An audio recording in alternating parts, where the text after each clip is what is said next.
Hello everyone, एक बार फिर से आप सभी का स्वागत है मेरे यूट्यूब चैनल इंग्लिश विद विकास में। आज के इस सेशन में हम ऑक्सिलियरी वर्ब के यूजेस के बारे में जानेंगे और आज के इस सेशन में हम 24 एमसीक्यूज करने जा रहे हैं जहां पर आपको एप्रोप्रिएट ऑक्सिलियरी वर्ब का प्रयोग करना है। चलिए बिना देर के हम आज के सेशन की शुरुआत करते हैं। फर्स्ट क्वेश्चन हमारा है, कहता he dash going to the market now. अब यहाँ पे आपके ऑप्शंस हैं इज, आर, डू, हैव। अब देखेंगे जब बात आती है ऑक्सिलियरी वर्ब के प्रयोग की तो यहाँ पर आपका बेसिक एक जो नॉलेज है उसका होना जरूरी है। कैसे? अगर इस पूरे सेंटेंस को आप देखेंगे तो देखेंगे कि ये कॉन्टिन्यूअस टेंस में, चूंकि यहाँ पे वर्ब के चौथे रूप का प्रयोग किया गया है और यहाँ आपको दिख रहा है नाउ। नाउ हमारा प्रेजेंट का वर्ड है। ये कैसा हमारा कीवर्ड है जो प्रेजेंट कॉन्टिन्यूअस में प्रयुक्त होता है। और प्रेजेंट कॉन्टिन्यूअस में क्या होता है? इज, एम या आर प्लस वर्ब के चौथे रूप का प्रयोग करते हैं। और वैसे भी हमें पता है कि डू के बाद हम वर्ब के फर्स्ट फॉर्म का प्रयोग करते हैं, हैव के बाद हम वर्ब के तीसरे फॉर्म का प्रयोग करते हैं। और यहाँ जो इज, आर ऑप्शन बचा आपका, इसमें हम जानते हैं कि ही अपने साथ सिंगुलर फॉर्म लेता है, अर्थात ऑप्शन नंबर ए जो है इसका करेक्ट आंसर हो जाएगा। क्लियर है? चलिए नेक्स्ट क्वेश्चन हमारा कहता है they dash finish their homework recently. अब रिसेंटली एक ऐसा कीवर्ड है जिसका प्रयोग हम प्रेजेंट परफेक्ट टेंस में करते हैं यह दर्शाने के लिए कि कोई काम अभी अभी कंप्लीट हुआ है, means it has been finished in the past, recent past, और उसका भी वर्तमान समय पर प्रभाव है। अब देखेंगे यहाँ पे वर्ब का हमारा थर्ड फॉर्म है। अब आप कहेंगे सर ये सेकेंड फॉर्म भी तो हो सकता है, लेकिन हम जानते हैं कि सेकेंड फॉर्म के पहले हम कभी भी किसी रूप में हेल्पिंग वर्ब या ऑक्सिलियरी वर्ब का प्रयोग नहीं करते हैं, वह अकेले आता है। मतलब जहां भी वर्ब का सेकेंड फॉर्म है उससे पहले कुछ नहीं आएगा, ठीक है ना। अब देखेंगे यहाँ पे आपको एक ऑक्सिलियरी वर्ब का प्रयोग करना है, अर्थात ये थर्ड हो गया। और हम जानते हैं कि वर्ब के थर्ड फॉर्म का प्रयोग हम दो रूपों में करते हैं। एक जब हम एक्टिव वॉइस बनाते हैं तो वहां पे हम हैज या हैव या हैड परफेक्ट बनाने के लिए, ठीक है। और जब पेसिव में बनाते हैं तो वर्ब बी का कोई रूप होता है जहां पे बी मतलब क्या है? Is, am, are, was, were, been, being, ये सब जो आ गए यहाँ पे। क्लियर है? अर्थात यहां देखेंगे ऑप्शंस जो हमारा है they dash finish their homework, अर्थात ये काम को करने वाला और यही सब्जेक्ट है, अर्थात एक्टिव की आवश्यकता है। अब दे हमारा प्लूरल है, ये सिंगुलर है। हैविंग हमारा वर्ब का चौथा रूप है जो अकेले प्रयुक्त नहीं होता, इससे पहले किसी और हमारे हेल्पिंग वर्ब की आवश्यकता होती, अर्थात ये भी खत्म हो गया। अब देखेंगे हैड और हैव दोनों का प्रयोग हो सकता है, लेकिन रिसेंटली ये बता रहा है रिसेंट पास्ट जिसका अभी भी प्रभाव है प्रेजेंट पर, अर्थात इसका रिलेशन प्रेजेंट से है, जिस कारण से हम ऑप्शन नंबर बी का चयन करेंगे। क्लियर है? चलिए आगे बढ़ते हैं। नेक्स्ट कहता है हमारा डैश यू कमिंग विद अस। यहाँ पे देखेंगे वर्ब का चौथा रूप है, अर्थात नॉर्मली क्या करते हैं एक्टिव वॉइस में चौथे वर्ब के पहले क्या लगाते हैं? Is, am, are. अब देखेंगे हमारा सब्जेक्ट यू है और यू अपने साथ आर लेता है, अर्थात are you coming with us, क्या आप हम लोग के साथ आ रहे हो, हमारे साथ चल रहे हो। क्लियर है? चलिए नेक्स्ट हमारा कहता है she dash not understand the question. अब देखिए यहाँ पे जितने ऑप्शंस हैं इनको गौर से समझना है। डू हमारा जो है वो सी के साथ इसका पेयर बनता नहीं, सब्जेक्ट वर्ब एग्रीमेंट में इसका प्रयोग होता नहीं है। सी हमारा थर्ड पर्सन सिंगुलर नंबर है और थर्ड पर्सन सिंगुलर नंबर के साथ प्रेजेंट इंडेफिनिट टेंस में हम वर्ब के पांचवें फॉर्म का प्रयोग करते हैं, अर्थात ऑप्शन नंबर बी सही हो जाएगा। अब एक बार चेक कर लेते हैं, डू डज इट अपने आगे V1 लेता है तो देखिए नॉट के आगे V1 है हमारा, ये भी सही हो गया। इज अगर आप लगाते हो तो देखोगे क्या हो जाएगा? She is not understand the question. इसका अगर शाब्दिक अर्थ निकाले तो क्या होगा?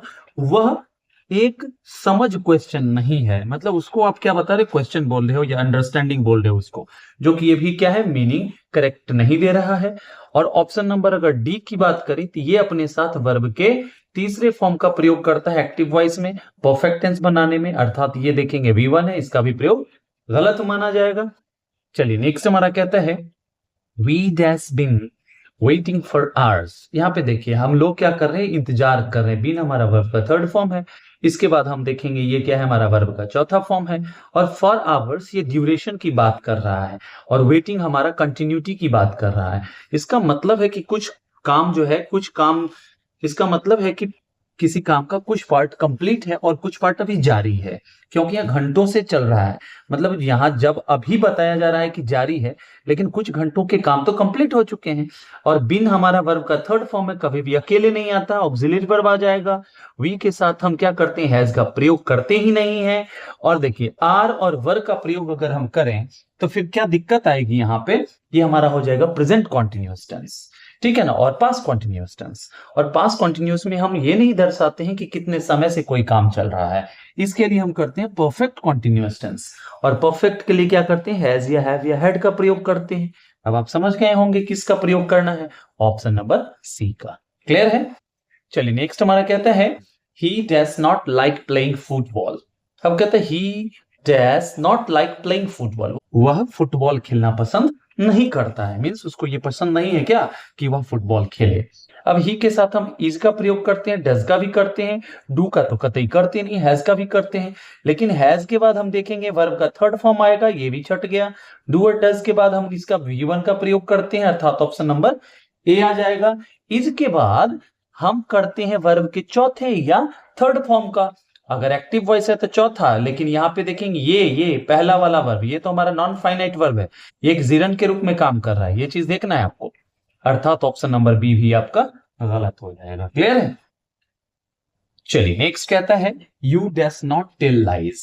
कहता है कि आप झूठ नहीं बोलते हैं। अब आप कहेंगे कि सर ये कैसे पता चला, ऑप्शंस को देख लेंगे, सारा का सारा मामला क्लियर हो जाएगा। कैसे? तो कहेंगे you dash not tell, tell हमारा वर्ब का फर्स्ट फॉर्म है।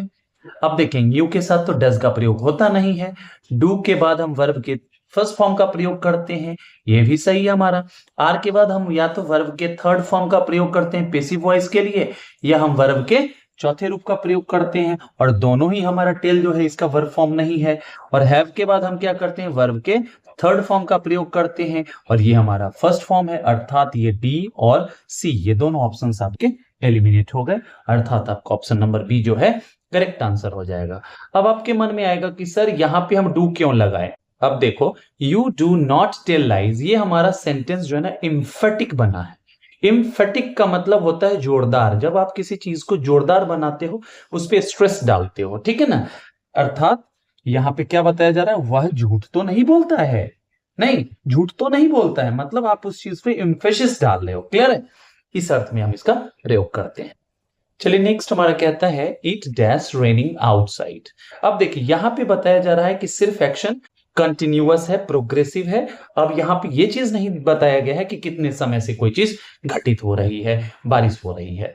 और इस स्थिति में क्या करेंगे, यहाँ पे हम कॉन्टिन्यूअस टेंस के लिए हम इज एम आर का प्रयोग, या पास्ट के लिए हम वॉज वर्ब का प्रयोग करेंगे। आपका पास्ट का कोई ऑप्शन है नहीं, डू के बाद वर्ब का फर्स्ट फॉर्म आता है, अर्थात ये आपका चौथा फॉर्म है, तो ये खत्म हो गया। हैज के बाद भी वर्ब के थर्ड फॉर्म का प्रयोग करते हैं, ये भी खत्म हो गया। डज के बाद भी वर्ब के फर्स्ट फॉर्म का प्रयोग करते हैं, ये भी खत्म हो गया, अर्थात ऑप्शन नंबर बी जो है आपका करेक्ट आंसर हो जाएगा। क्लियर है? चलिए नेक्स्ट हमारा कहता है they dash been working since morning. अब फिर देखिए सिंस मॉर्निंग, वह सुबह से वे लोग काम कर रहे हैं। इट मीन्स कि अगर मान लिया जाए सुबह यहां हुआ और अभी सुबह से समय बीत चुका है, ठीक है ना, अर्थात अभी से पहले का एक्शन 100% डन है। और 100% के लिए क्या करते हैं, एक्शन डन के लिए परफेक्ट का प्रयोग करते हैं। और कहते हैं अभी भी जारी है, पता नहीं कि कितने समय बाद ये खत्म होने वाला है, उसके लिए हम कॉन्टिन्यूअस का प्रयोग करते हैं।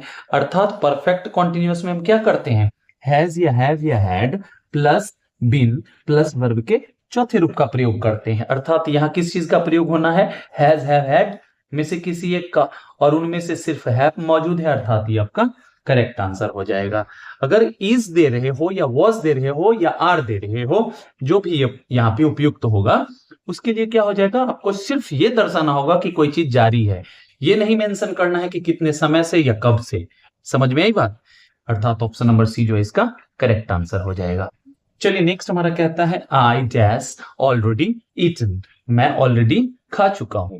अब देखेंगे ऑलरेडी जो हमारा है एक परफेक्ट टेंस का कीवर्ड है, और यहां देखेंगे ईटन जो है हमारा वर्ब का थर्ड फॉर्म है, और वर्ब के थर्ड फॉर्म के पहले या तो बी वर्ब का प्रयोग होगा या फिर हैव का प्रयोग होगा, टू हैव का। अर्थात यहाँ पे देखेंगे बी का तो कोई ऑप्शन है ही नहीं, ठीक है ना, बच गया यहाँ पे हैव, हैज, हैड और हैविंग। अब देखना है क्या किसका प्रयोग करना है। अब देखेंगे हैविंग हमारा वर्ब का चौथा रूप है, इसके पहले किसी और ऑक्सिलियरी वर्ब की आवश्यकता होगी। हैड का प्रयोग किया जा सकता है, हैज का प्रयोग कतई नहीं किया जाएगा, हैव का प्रयोग किया जा सकता है। अब देखेंगे इस हैव और हैड के बीच क्या डिफरेंस है। हैव का प्रयोग करते हैं प्रेजेंट परफेक्ट बनाने के लिए, ठीक है ना, और हैड का करते हैं पास्ट परफेक्ट के लिए।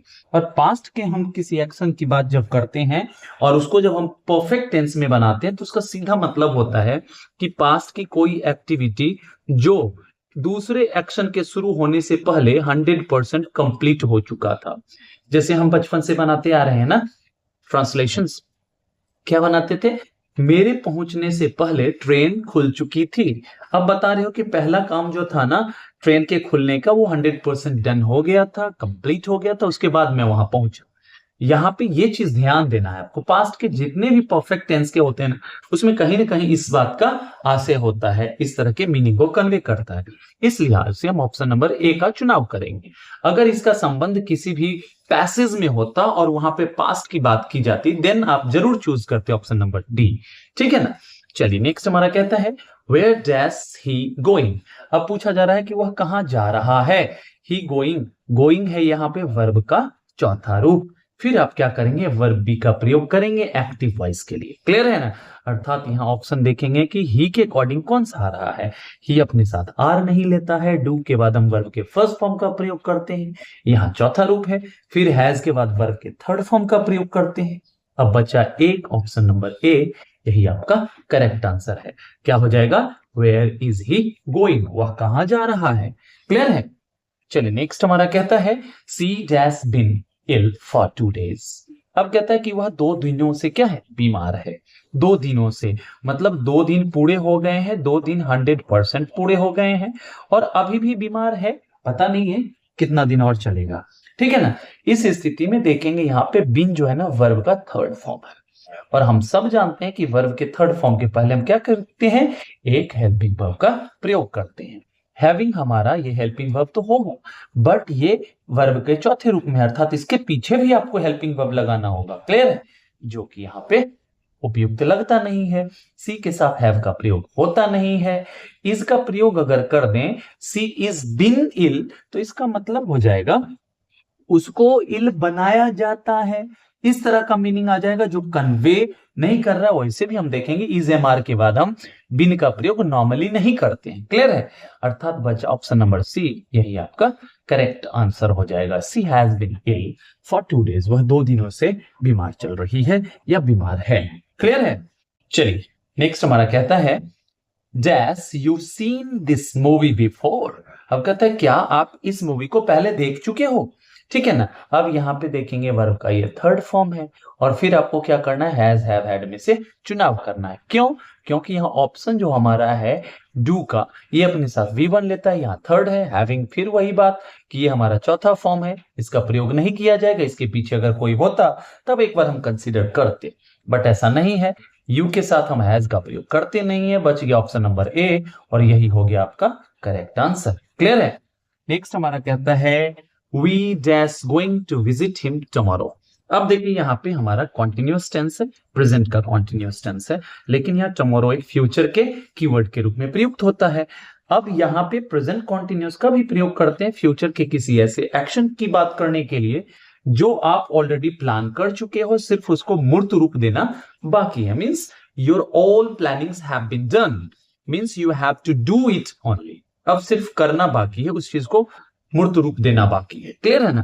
और हम देखते हैं इज एम आर में से किसका प्रयोग करते हैं, वी के साथ आर का, अर्थात ऑप्शन नंबर ए जो है करेक्ट आंसर हो जाएगा। डू क्यों नहीं होगा, फिर V1 लेता है इसलिए नहीं होगा, ये अपने साथ V3 लेता है इसलिए नहीं होगा। जब कभी आप इस तरह के क्वेश्चंस बनाते हो तो आप वहां पे ध्यान रखेंगे जो बेसिक जो अंडरस्टैंडिंग है उसको आपको पकड़ के रखना है। क्लियर है। और हाँ, यदि आपको ये सेशन मजेदार लग रहा हो तो लाइक शेयर सब्सक्राइब करना ना भूलिए। चलिए नेक्स्ट हमारा कहता है he dash right very well. अब देखिए ही के साथ राइट है, कुछ तो बात है, कुछ तो बात है, क्या है। अब देखेंगे यहाँ पे डज है, डू है, इज है, वॉज है। ही के साथ डज का प्रयोग करते हैं, ही के साथ हम इज का भी प्रयोग करते हैं, वॉज का भी करते हैं, डू का नहीं करते हैं। अब देखेंगे अगर इज लगाते हैं तो मैंने आपको बताया था कि वर्ब बी के साथ हम दो स्थितियों में वर्ब का प्रयोग करते हैं, मेन वर्ब का। जब वर्ब बी के प्रयोग को अगर देखेंगे, अगर एक ऑक्सिलियरी वर्ब के रूप में देखेंगे तो इसके आगे हम या तो वर्ब का थर्ड फॉर्म या वर्ब का फोर्थ फॉर्म यूज करते हैं। थर्ड का प्रयोग करते हैं पेसिव वॉइस के लिए, ठीक है ना, और फोर्थ का करते हैं एक्टिव वॉइस के लिए। अब देखेंगे यहाँ दोनों ही ऑप्शन जो है यहाँ पे लागू नहीं हो रहा है। यहाँ क्या है, V1 है हमारा, अर्थात इसमें से किसी का प्रयोग वांछित नहीं होगा, अर्थात ऑप्शन नंबर डी और सी खत्म हो गया। बचा कौन सा, ऑप्शन नंबर ए, जिसका प्रयोग करेंगे। फिर ये क्या बता रहा है, इम्फेटिक बना रहा है सेंटेंस को, ठीक है ना, इम्फेटिक बना रहा है। He does right very well, वह बहुत अच्छा तो लिखता है, ठीक है ना, इस तरह के मीनिंग को ये कन्वे करेगा। चलिए नेक्स्ट हमारा कहता है the students dash preparing well for the test. अब कहता है स्टूडेंट्स जो है, जो जिन विद्यार्थियों की बात की जा रही है वे लोग बहुत अच्छे रूप से टेस्ट की तैयारी कर रहे हैं। हैड का प्रयोग क्या होगा, पास्ट में करते हैं, इसके आगे वर्ब का थर्ड फॉर्म आता है। सिमिलर सिचुएशन क्या है, हैज के साथ भी है, और स्टूडेंट्स चूंकि हमारा प्लूरल है जिसके कारण से हमें प्लूरल वर्ब का चुनाव करना पड़ेगा, अर्थात ऑप्शन नंबर बी जो है इसका करेक्ट आंसर हो जाएगा। और इज हमारा यहाँ क्या है, सब्जेक्ट और वर्ब के एग्रीमेंट को फुलफिल नहीं कर रहा है। क्लियर है। चलिए नेक्स्ट हमारा कहता है why dash she leave early. अब इस पूरे सेंटेंस को गौर से देखिए, क्यों, ये है मेरा सब्जेक्ट, इसके अनुसार हम क्या करेंगे, ऑक्सिलरी वर्ब का चुनाव करेंगे। और साथ ही साथ आपको यह भी ध्यान रखना है कि यहाँ पे वर्ब का फर्स्ट फॉर्म है, लीव मतलब छोड़ना, लीव मतलब उस जगह से निकलना, ठीक है ना, लीव मतलब छुट्टी भी होता है। क्लियर है। और जितने भी ऑप्शन है आपका, ये डू जो है इसका प्रयोग हम सी के साथ नहीं करते हैं। इज का प्रयोग मैंने अभी जस्ट बताया था, वर्ब बी का या तो वर्ब थर्ड फॉर्म लेगा या फोर्थ फॉर्म लेगा, ये V1 है, ये भी खत्म हो गया। हैज के बाद वर्ब के थर्ड फॉर्म का प्रयोग होगा, अर्थात ऑप्शन नंबर बी जो है इसका करेक्ट आंसर होगा। पूछा जा रहा है why does she leave early, वह क्यों जल्दी चली जाती है, इस जगह को छोड़ के चली जाती है। क्लियर है, इसके आदत की बात की जा रही है। चलिए नेक्स्ट हमारा कहता है I dash not seen him yet. कहता है सीन हमारा वर्ब का थर्ड फॉर्म है, अर्थात इसके पीछे हम किसका प्रयोग करेंगे कि helping verb has have had में से किसका प्रयोग करेंगे, हैव का कर सकते हैं और हैड का भी कर सकते हैं। लेकिन येट जो है ना, येट का मीनिंग है अब तक, अभी तक, मतलब पास्ट से लेकर के वर्तमान समय तक की बात कर रहा है। और इसका संबंध जैसे ही प्रेजेंट टेंस से हो गया तो हम हैव का चुनाव करेंगे, हैड छट जाएगा। क्यों छट जाएगा, ये पास्ट की बात करता है। हैज का प्रयोग आई के साथ होता नहीं है, हैविंग के साथ सेम सिचुएशन मैंने आपको बताया पहले। क्लियर है। चलिए नेक्स्ट हमारा स्लाइड है, इसमें कहा गया है अगले क्वेश्चन में, कहता है वेयर डैश यू लिव। अब आपसे पूछा जा रहा है कि आप कहां रहते हो। अब इसमें तो कुछ संशय है ही नहीं, क्यों, यू के साथ डू का प्रयोग करते हैं, करेक्ट आंसर हो जाएगा। आर का प्रयोग हम फिर बता रहे हैं कि या तो वर्ब का चौथा या तीसरा फॉर्म होना चाहिए, ये V1 है, इस लिहाज से ये छट जाएगा। यू के साथ डैश का प्रयोग होता नहीं है, अगर हैव लगाते तो वर्ब का थर्ड फॉर्म आता, लिव की जगह पे लिव्ड होता। क्लियर है। चलिए नेक्स्ट हमारा है, कहता है he dash been sleeping for hours, वह घंटों से सो रहा है। फिर देखिए अगर सीधे बताया जाता वह सो रहा है तो he is sleeping, he was sleeping, इस तरह से आप बनाते। लेकिन कह रहा है घंटों से, फॉर ये पीरियड देके आपको फंसा दिया, मतलब कुछ घंटों का सोने का काम खत्म हो गया और अभी भी सो रहा है, अर्थात परफेक्ट कॉन्टिन्यूअस में, परफेक्ट कॉन्टिन्यूअस में हैज या हैव का प्रयोग करते हैं, पास्ट के लिए हैड का प्रयोग करते हैं। ऑप्शन नंबर ए इसका करेक्ट आंसर हो जाएगा। हैव सब्जेक्ट के साथ फिट नहीं बैठ रहा है, यहाँ पे इज लगाते तो क्या हो जाता हमारा, कॉन्टिन्यूअस टेंस हो जाता है, इस कारण से इसका चुनाव करेंगे नहीं। वॉज के साथ सिमिलर कंडीशन है, अर्थात ये हमारा ऑप्शन नंबर ए जो है करेक्ट आंसर हो जाएगा। चलिए नेक्स्ट हमारा कहता है We just enjoy the picnic yesterday। अगर इस पूरे सेंटेंस को अगर आप देखें तो yesterday आपका क्या है, एक हमारा कीवर्ड है जो बात कर रहा है पास्ट के एक्शन की, पास्ट के कंप्लीटेड एक्शन की, जो पास्ट में शुरू हुआ और खत्म हो गया, बात खत्म है, उसका कोई प्रभाव आगे तक ट्रांसफर नहीं हो रहा है। क्लियर है। अब इस स्थिति में हम किसका प्रयोग करेंगे, ऐसे वर्ब का प्रयोग करेंगे, ऐसे हेल्पिंग वर्ब का प्रयोग करेंगे जो पास्ट के एसेंस को कैरी करे। अब देखेंगे ये हमारा प्रेजेंट का है, फिफ्थ फॉर्म है, ये प्रेजेंट टेंस में प्रयुक्त होता है, ये वर्ब का फर्स्ट फॉर्म है, प्रेजेंट में होता है, ये वर्ब का फिफ्थ फॉर्म है, ये भी हमारा प्रेजेंट में प्रयुक्त होता है, और डिड जो हमारा वर्ब का सेकेंड फॉर्म है जो पास्ट में प्रयुक्त होता है। अर्थात यहाँ क्या हो जाएगा, we did enjoy the picnic yesterday. फिर यहाँ पे क्या दिखाया गया है, एम्फेटिक बनाया गया है सेंटेंस को, क्योंकि सामान्य तौर पे हम डू डज डिड का प्रयोग करते हैं या तो निगेटिव बनाने के लिए या इंट्रोगेटिव बनाने के लिए, और यह सेंटेंस दोनों में से ही कोई नहीं है। अर्थात इसका प्रयोग किया गया है सेंटेंस को एम्फेटिक बनाने के लिए। क्लियर है? चलिए next and the last slide है आज का। इसका पहला क्वेश्चन है हमारा, कहता है she dash not finish the report. उसने क्या किया, रिपोर्ट को फिनिश नहीं किया, कंप्लीट नहीं किया, खत्म नहीं किया। अब देखेंगे इसके ऑप्शंस को, अगर देखें तो फर्स्ट हमारा है जिसका कॉम्बिनेशन सी के साथ थर्ड पर्सन सिंगुलर के साथ नहीं होता है। ऑप्शन नंबर बी इसका करेक्ट आंसर हो जाएगा। क्यों? अगर आप बात करें तो नियमतः तो तीनों का प्रयोग किया जा सकता है, लेकिन मीनिंग को ये क्या कर देगा, गलत बना देगा। कैसे? अब देखिए, हम जानते हैं कि B+V3 जो होता है ना, ये एक हमारा फॉर्मूला होता है पेसिव वॉइस का, और पेसिव वॉइस में हम क्या दिखाते हैं कि कोई काम जो है ना वो सब्जेक्ट पर किया जा रहा है, मतलब काम के इफेक्ट को किस पर दर्शाया जाता है, सब्जेक्ट पर। और यहां दिखा रहे हैं कि सब्जेक्ट ही डूअर है, मतलब रिसीवर ऑफ द एक्शन हो जाता है सब्जेक्ट पेसिव वॉइस में, और यह हमारा जो डूअर है वो सब्जेक्ट है। और जब सब्जेक्ट हमारा डूअर है तो एक्टिव वॉइस में होगा, और जैसे ही एक्टिव वॉइस में होगा तो इज और वॉच जो है दोनों खत्म हो जाएगा। क्लियर है ना? अर्थात हमारा इस सेंटेंस को किस में रखना उचित माना जाएगा, परफेक्ट टेंस में। क्लियर है? अर्थात has not finish the report सही आंसर हो जाएगा। चलिए नेक्स्ट हमारा कहता है dash they coming with us tonight. क्या वे लोग हमारे साथ आज रात आ रहे हैं, मतलब टुनाइट मतलब प्रेजेंट की ही बात की जा रही है। अब देखेंगे वर्ब का चौथा रूप है कमिंग, चौथा रूप है तो इज हमारे दिमाग में आ गया होगा, क्योंकि डू डज अपने साथ V1 लेता है और हैव अपने साथ V3 लेता है। अर्थात ऑप्शन नंबर ए जो है इसका करेक्ट आंसर हो जाएगा। क्लियर है? चलिए नेक्स्ट हमारा कहता है I just completed the assignment. I have just completed the assignment. कहेंगे सर आप तो बोल दिए, क्यों? क्योंकि जस्ट का प्रयोग करते हैं प्रेजेंट परफेक्ट के लिए, और ये जस्ट होता है अभी अभी कंप्लीट हुआ है। अभी अभी मतलब कहीं ना कहीं इसका संबंध प्रेजेंट टेंस से है, और जैसे प्रेजेंट टेंस से है तो हम क्या करेंगे, आई के साथ हैव का प्रयोग करेंगे। हैड पास्ट के लिए हो जाता है, और हैज का प्रयोग तो हम आई के साथ करते ही नहीं है। सेम सिचुएशन किसके साथ है, इज के साथ, ये भी आई के साथ प्रयुक्त नहीं होता है। क्लियर है? चलिए आई होप कि आपको ये सेशन बहुत ही इंटरेक्टिव लगा होगा, और यहाँ जो बेसिक जानकारी है वो आपको क्लियर हो गया होगा। अगर ऐसा है तो लाइक शेयर सब्सक्राइब करते रहिए, आगे बढ़ते रहिए। चलिए till the time we meet next, happy learning and keep evolving. Thank you so much.